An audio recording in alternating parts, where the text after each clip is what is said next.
विद्या के YouTube channel में आप सभी का स्वागत है। गाइज, आज के वीडियो में कोरोना वायरस से संबंधित कुछ बहुत ही इंपॉर्टेंट क्वेश्चंस को देखने वाले हैं जो एग्ज़ाम्स में बार बार पूछे जा रहे हैं। बहुत सारे रेलवे के एग्ज़ाम्स में, ग्रुप डी के एग्ज़ाम्स में, आरआरबी एनटीपीसी के एग्ज़ाम्स में क्वेश्चंस देखने को मिले हैं। चूँकि ये न्यूज़ में है गाइज, आपको पता है कि करंट अफेयर्स हमारे एग्ज़ाम्स पर्सपेक्टिव से आजकल बहुत ही ज़्यादा इंपॉर्टेंट वेटेज रख रहा है। तो हम करंट अफेयर्स से रिलेटेड कुछ क्विजेस करेंगे, कुछ क्वेश्चंस को सीखेंगे। तो चलिए वीडियो को स्टार्ट करते हैं और पहला क्वेश्चन देखते हैं। तो गाइस, पहला क्वेश्चन है कोरोना वायरस क्या है। हम कोरोना वायरस से रिलेटेड बहुत सारे क्वेश्चंस को आगे देखेंगे, लेकिन सबसे पहले जान लेते हैं कि कोरोना वायरस एक्चुअली है क्या। तो गाइस, कोरोना वायरस, आपके पास ऑप्शन है कि कोरोना वायरस वायरस का एक बड़ा परिवार या समूह है, यह नीडो वायरस परिवार से संबंध रखता है, या ऑप्शन ए और बी दोनों सही है, या इनमें से कोई सही नहीं है। तो गाइस, इसका आंसर हो जाएगा आंसर सी, यानी कि कोरोना वायरस वायरस का एक बड़ा परिवार और एक समूह है। यह नीडो वायरस परिवार से संबंध रखता है, यानी कि नीडो वायरस फैमिली का वायरस है। ऑप्शन सी करेक्ट ऑप्शन हो जाएगा। नेक्स्ट क्वेश्चन देखते हैं। नेक्स्ट क्वेश्चन है, इनमें से कौन सी बीमारी वायरस से संबंधित है। यानी आपके पास ऑप्शंस में बहुत सारी बीमारियां दी हुई हैं और दी जाएंगी। आपको बताना है कि इनमें से कौन सी बीमारी वायरस से संबंधित है या इनमें से कौन सी बीमारी वायरस से संबंधित नहीं है। गाइज, कोरोना न्यूज़ में है तो ये जरूरी नहीं है कि कोरोना से ही क्वेश्चन आए। कोरोना से संबंधित वायरस से भी क्वेश्चन आ सकता है। आपके पास ऑप्शन है, option A smallpox, B measles, C polio, D hantavirus, या ई इनमें से सभी। तो गाइज, ऑप्शन ई आपका करेक्ट ऑप्शन होगा, क्योंकि स्मॉल पॉक्स, मीजल्स, पोलियो और हंता वायरस ये सभी आपके वायरस से संबंधित बीमारी है। ये सभी वायरस के चलते ही होती हैं। हंता वायरस कुछ दिन पहले न्यूज़ में था, आपको पता है, जो कि रैट्स के चलते हो रहा था। कोरोना के बाद ये बहुत ही तेज़ी से फैल रहा था। चलिए नेक्स्ट क्वेश्चन को देखते हैं। नेक्स्ट क्वेश्चन है, कोरोना वायरस का पहला केस कहाँ देखने को मिला। ऑप्शन है, option A Beijing, B Shanghai, C Wuhan, या डी त्यानजी। गाइज, आपको पता है, बहुत सारे बच्चों को, स्टूडेंट्स को पता होगा कि कोरोना वायरस सबसे पहले चाइना में देखने को मिला। तो आपसे कंट्री ना देकर कंट्री के अंदर कोई सिटी या स्टेट का नाम पूछेगा। तो इसमें कोरोना वायरस का सबसे पहला केस वुहान सिटी, यानी वुहान चाइना का एक प्रोविंस है, वहाँ देखने को मिला था। वुहान सिटी न्यूज़ में इसलिए भी था क्योंकि वुहान में एक मीट मार्केट है जो कि जहाँ से 2-3 वायरसेस निकले थे। तो option C Wuhan city correct option है। गाइज, ऑप्शन में बीजिंग, संघाई, त्यानजी ये सारे जो प्रोविंस है ये सारे चाइना से ही रिलेटेड है। तो ऑप्शन में आपको कंफ्यूज करने के लिए कुछ इस प्रकार से भी दिया जा सकता है।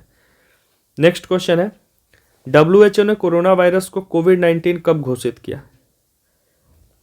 WHO, जिसका फुल फॉर्म आपको वर्ल्ड हेल्थ ऑर्गेनाइजेशन है, इसने कोरोना को कोविड-19 कब कहा था। ऑप्शन सी 11 फरवरी 2020 करेक्ट ऑप्शन है। गाइज, मैं आपको बता दूं कि वर्ल्ड हेल्थ ऑर्गेनाइजेशन एक संस्था है जो विश्व स्तर पर बड़े बड़ी बीमारियों को देखता है कि लोगों तक ये बीमारी ना पहुंचे। वर्ल्ड हेल्थ ऑर्गेनाइजेशन का हेडक्वार्टर आप देख लीजिए, हेडक्वार्टर इसका जेनेवा में है। जेनेवा कहाँ है? जेनेवा स्विट्जरलैंड में है। तो बड़े बड़ी बीमारियों को कंट्रोल करना, उनका नेमिंग करना, ये सब वर्ल्ड हेल्थ ऑर्गेनाइजेशन के अंडर में आता है। तो वर्ल्ड हेल्थ ऑर्गेनाइजेशन ने कोरोना वायरस को कोविड-19 11 फरवरी 2020 को कहा था। नेक्स्ट क्वेश्चन देखते हैं। नेक्स्ट क्वेश्चन है, कोरोना का यह नाम क्यों पड़ा, यानी कि कोरोना का नाम कोरोना ही क्यों पड़ा, कुछ और भी नाम हो सकता था। ऑप्शन है, ऑप्शन ए इसके क्राउन ताज के आकार के होने के कारण, ऑप्शन बी इसके लीफ पत्ते के आकार के होने के कारण, ऑप्शन सी इसके ब्रिक ईंट जैसे आकार के होने के कारण, या इनमें से कोई नहीं। तो गाइज, ऑप्शन ए इसके क्राउन यानी कि ताज के आकार के होने के कारण इसका नाम कोरोना पड़ा। वैसे भी आप देख रहे होंगे कोरोना या क्राउन मिलता जुलता है। मैं आपको कोरोना का फोटो बना के दिखाता हूँ। कोरोना राउंड होता है, कोरोना का जो स्ट्रेन होता है वो राउंड होता है और उसमें कुछ स्पाइक्स निकले हुए होते हैं। कुछ इस प्रकार से। गाइस जब आप इन स्पाइक्स को देखेंगे तो इनमें कुछ इस प्रकार से आपको आकृति मिलेगी देखने के लिए। देखिए ये आकृति गाइस आपको क्राउन के जैसे लगेंगे, यानी कि राजा के ताज के जैसे, राजा के मुकुट के जैसे। इसीलिए इसका नाम कोरोना दिया गया, यानी कि जो क्राउन के जैसा लिखे। मैंने इसमें फोटो में भी आपको दिया है कि crown means, corona means crown in Latin word. Latin में कोरोना किसको बोलते हैं? क्राउन को बोलते हैं।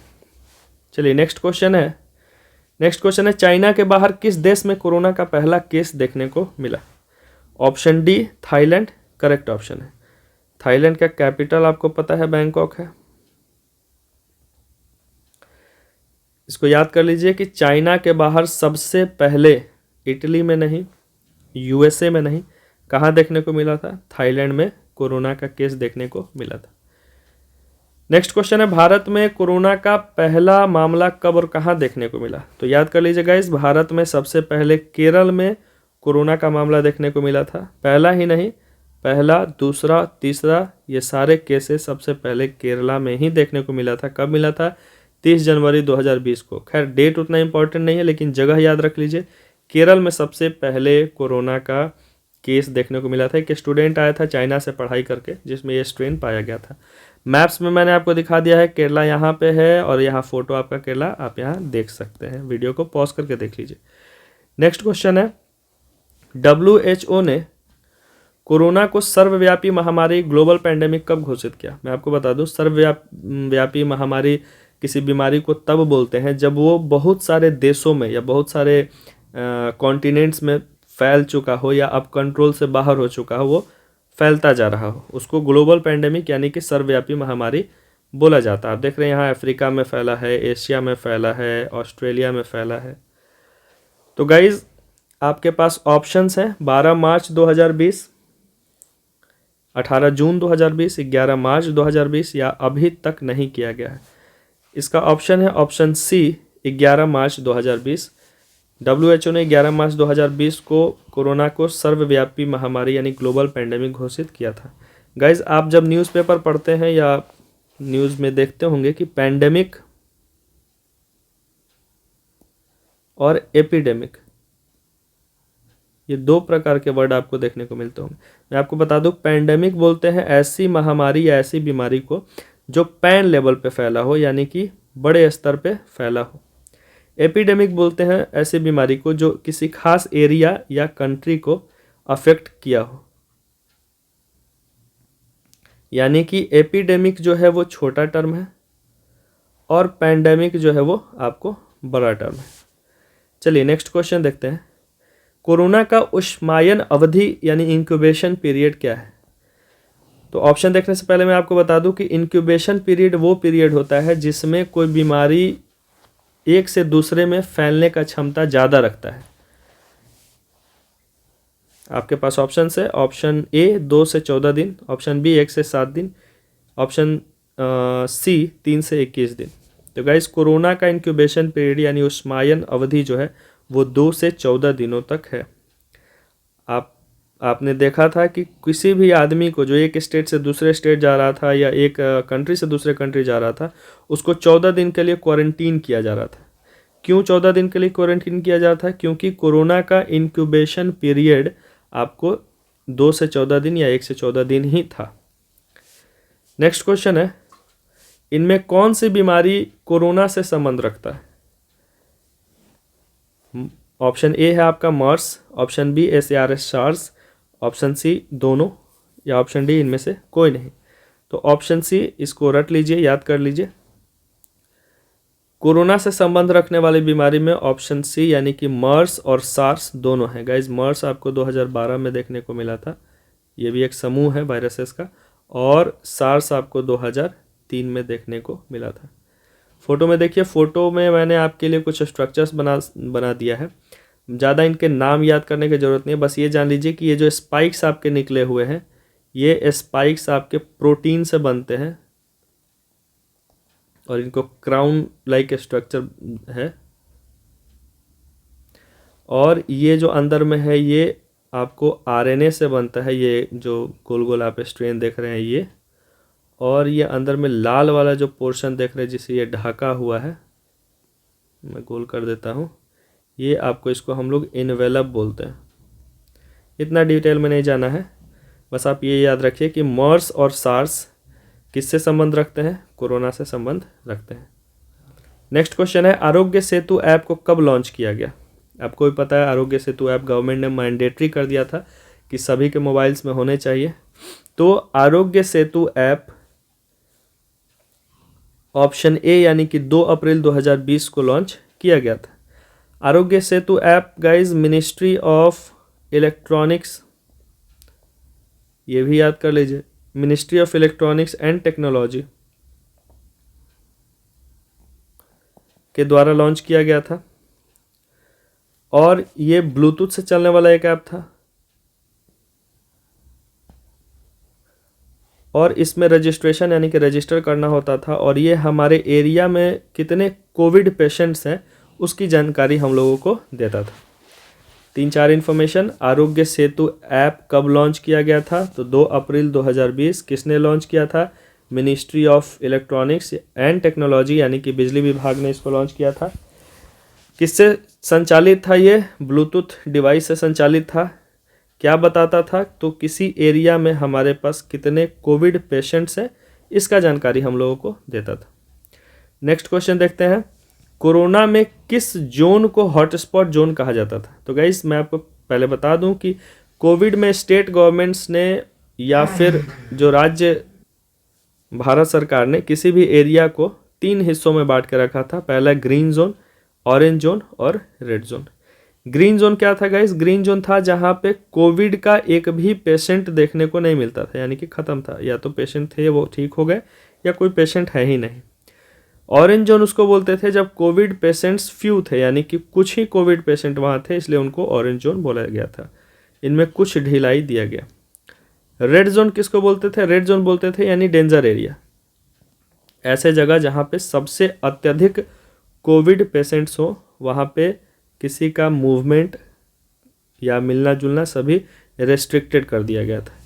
तो इन तीनों में हॉट स्पॉट किसको कहा जाता था? तो हॉट स्पॉट कहा जाता था रेड जोन को, यानी ऑप्शन ए हमारा करेक्ट ऑप्शन होगा। नेक्स्ट क्वेश्चन देखते हैं। नेक्स्ट क्वेश्चन है, चाइना के बाद अत्यधिक मामला कहाँ देखने को मिला? चाइना के बाद ऑप्शंस के अनुसार चलेंगे। हमने देखा था कि चाइना के बाद सबसे अत्यधिक मामला जो है वो थाईलैंड में था, लेकिन यहाँ ऑप्शन में थाईलैंड नहीं है, ऑप्शन में किसी प्रोविंस का नाम दिया हुआ है, उसमें से सेलेक्ट करना है हम लोगों को। तो ऑप्शन है ओसाका, रोम, लेगबार्टी या संघाई। ऑप्शन सी लेगबार्टी जो है आपका करेक्ट ऑप्शन होगा, क्योंकि लेगबार्टी जो है इटली का एक प्रोविंस है। आपको पता है कि इटली का जो कैपिटल है वो रोम होता है।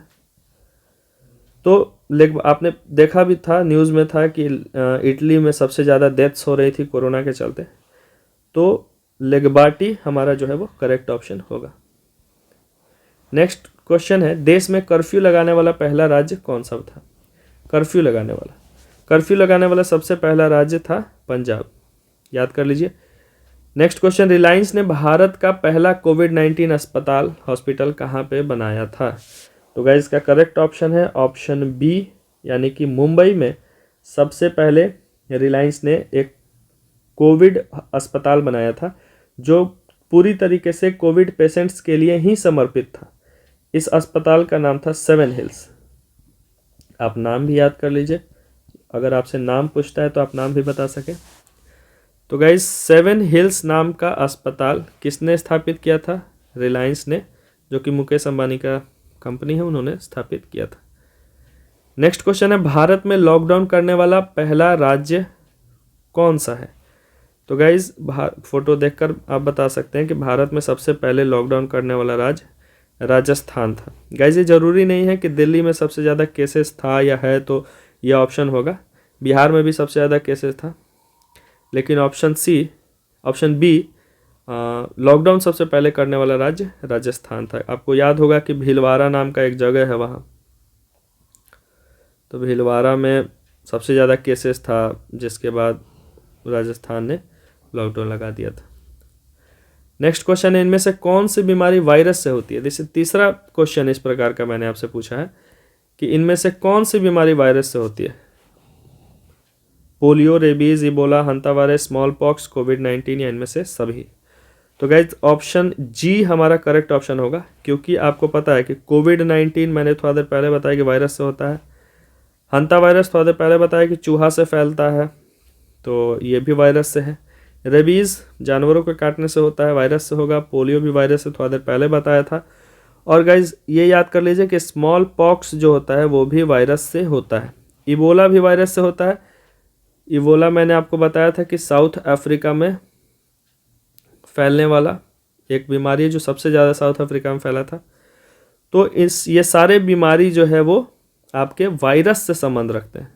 खैर मैंने ऑप्शन आपको दिया था ताकि ये सारे बीमारी आपको याद हो जाए कि हाँ ये सारे बीमारी हैं जो वायरस से संबंध रखते हैं। मैंने कुछ फ़ोटोज़ दिए हैं आपको, आप देख सकते हैं इनको। इतना डिटेल में जाने का ज़रूरत तो नहीं है, बस नाम याद रख लीजिए काफ़ी है। नेक्स्ट क्वेश्चन देखते हैं। नेक्स्ट क्वेश्चन, इनमें से कौन सा परीक्षण या टेस्ट कोविड-19 का पता लगाने के लिए किया जाता है? ऑप्शन है patch test, antibody test, RT-PCR test या इनमें से कोई नहीं। तो गाइज ऑप्शन बी और सी जो है आपका करेक्ट ऑप्शन होगा। फोटो में भी मैंने दिया है, ये एंटीबॉडी टेस्ट है, एंटीबॉडी टेस्ट, और ये आपका RT-PCR टेस्ट है।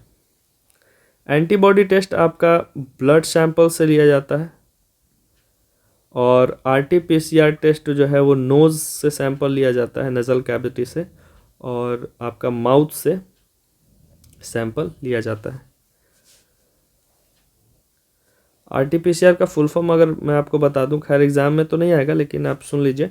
इसका फुल फॉर्म है reverse transcription polymerise chain reaction, या polymerise chain reaction reverse transcription, दोनों एक दूसरे को उल्टा हो सकता है।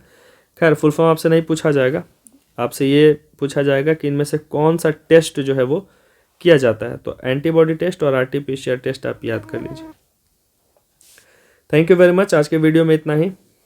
आज कोई थॉट नहीं है, आज आपके लिए एक सजेशन है कि आप डिस्टेंस मेंटेन करके रखिए, मास्क पहनिए, हैंड को सैनिटाइज करते रहिए या वॉश करते रहिए ताकि आप कोरोना से बच सके और दूसरों को भी बचा सकें। क्योंकि the power to stop infection is in your hands. Guys आपके हाथों में ही सब कुछ है। हाथ धोते रहेंगे, दूसरे से हाथ नहीं मिलाएंगे, कांटेक्ट में नहीं आएंगे, दूरी बना के रखेंगे, तो आप कोरोना से सेफ रहेंगे। Thank you very much. आज के वीडियो में इतना ही। गाइस चैनल को लाइक कर दीजिए, शेयर कर दीजिए उन सारे ग्रुप्स में जहां बच्चे जनरल कंपटीशन की तैयारी करते हैं, और चैनल को सब्सक्राइब करके बेल आइकन को दबा दीजिए ताकि हमारा वीडियोस, हमारे शॉर्ट ट्रिक्स, हमारे क्विजेस आप तक सबसे पहले पहुंच सके। Thank you very much.